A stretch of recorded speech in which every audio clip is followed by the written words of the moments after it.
Welcome to Style Skating. Today we're going to work on senior move in the field test, sustained edge step.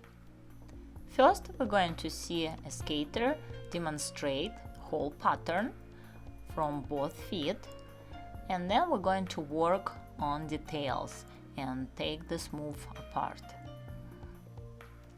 So she did first part of it on one foot, and then she will repeat same pattern from other foot. You can see how good ice coverage she has, nice knees, ankles, and good flow through. We'll start working on it from change of edge from forward outside, swing to forward inside. We're going to do this with both feet alternate.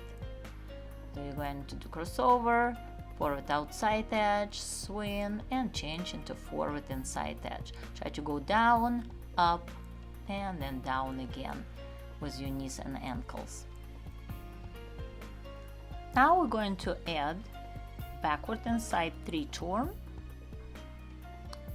and then going to do change of edge and mohawk with backward crossovers just to connect both directions. We're working on backward inside 3 turn, which we start pattern with, and change of edge. Those two elements. Mohawk is not part of the pattern. We're just using it to connect both feet. Now we're going to do forward and side rocker, 2-foot transition, and backward crossover.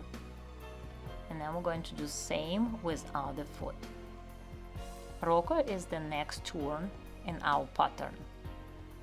And we're going to work on that rocker separate to make sure you have good forward inside and backward inside edge. After that, it's double backward inside 3 turn. We're going to just cross in front, push, and do double backward inside 3 turn from both legs to work with knees and ankles again. Moving on, and next we're going to do cross in front, pull, cross in front, pull, trying to get power because we will have that transition in our moves. Now we start from backward inside 3 turn, change of edge, forward inside rocker, power push, double inside 3 turn, backward crossover, and cross in front, and we start again. You repeat this pattern twice, finish with backward inside double 3 turn, and then we're going to repeat with other foot. So it's not many elements and steps and turns in this pattern, but you really need to extend, stretch, and show good edges. I hope this video was helpful. Please remember to push the like button and subscribe to my channel.